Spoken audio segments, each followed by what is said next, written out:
This is the 2005 Epee World Championship final between Jérôme Jeannet and Pavel Kulobkov, held in Leipzig, Germany. To score a point at épée, you must connect the end of the saber with any part of your opponent's body. Pour l'épreuve individuelle, donc il n'a tiré que par équipe. Est-ce qu'il y a... Bon, c'est sûr que quand on gagne... Both fencers are behind their on-guard lines. This is the spot we will be using to define our initial position.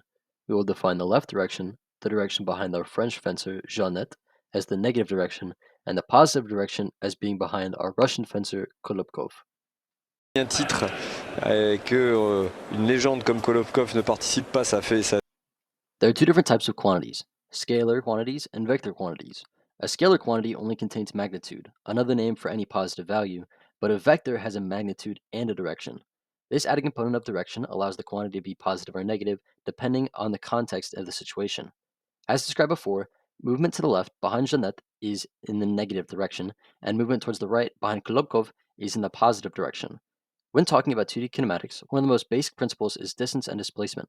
Distance is a scalar quantity, only an accumulation of the distance moved, while displacement is a vector quantity.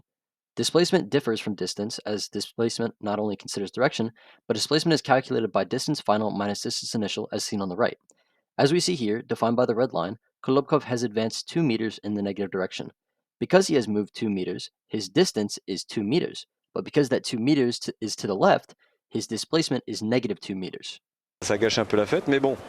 En l'occurrence, as we can see here, Kolobkov is now back to his initial position. Because he traveled 2 meters to the center line and then 2 meters back to the on-guard line, his initial position, his distance is 4 meters. 2 plus 2 equals 4. However, because displacement is all about relativity with respect to the initial position, and his final position is on the on-guard line, the exact same as his initial position, his displacement is 0. This is a match between Garrick Meinhardt, USA, and Yuki Oda, Japan, from the 2015 World Championships held in Moscow, Russia. And Andrei Vitkowski, our referee for this match.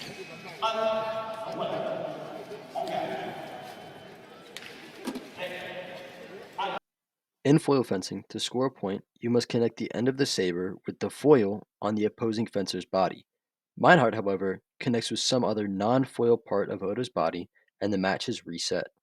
Velocity, a rate of change between distance and time, is brought to 0 at the moment you see on screen. Neither fencer is moving, so because there is no change in distance across this change in time, the velocity is 0. The next few points, this point included, do not have any obvious displays of velocity or acceleration, so I'll fast forward to the best example of acceleration when Oda scored his third point. Well, we said it was going to be 100 miles an hour, and it started just like that.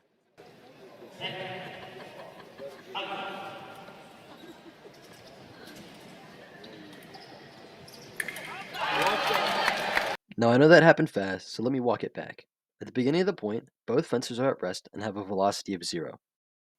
Instantly, Oda begins moving in the positive direction. His acceleration, the rate of change of his velocity with respect to a certain time interval, also a vector quantity, increases.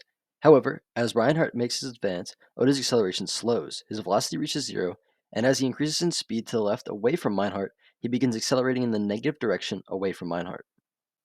Then, as Oda reaches the mid-warning zone, he plants his back foot and decreases his negative acceleration until he reaches a velocity of 0. When Meinhardt hesitates, losing his right of way, Oda can legally advance. Oda then rapidly increases his acceleration in the positive direction, greatly increasing his velocity in the positive direction. As he pushes off his back foot in a lunge, Oda thrusts his arm forward towards Meinhardt in a great showing of a rapid increase in velocity in a short amount of time. The very same formula for average linear acceleration, change in parallel velocity over time.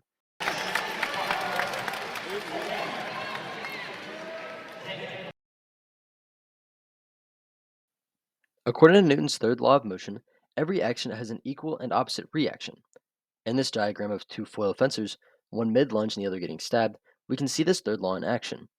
The force exerted by the lunging fencer, equivalent to the mass of the fencer multiplied by his or her acceleration, is met by an equal and opposite normal force exerted by the stabbed fencer's chest. This free body diagram represents the horizontal forces acting on the tip of the foil, causing the shaft of the foil to compress and bend. However, to make this more realistic, an opposing fencer will rarely be facing straight ahead. A fencer's body should always be turned perpendicular to his or her opponent as to reduce the surface area readily available to hit. From a top-down approach, we see different vector components to the normal force. Please keep in mind that this is a 2D viewpoint from above, so y values will run perpendicular to the strip and x values will run parallel to the strip. At the point of impact, because the entirety of the force normal is not being applied in an exact parallel direction, we must break the force normal down into its vector components. The force normal is made up of the y vector and an x vector, each facing its respective vertical and horizontal directions. To find the force normal being exerted parallelly back onto the foil, you must multiply the force normal by the sine of whatever angle the original force normal is being exerted at.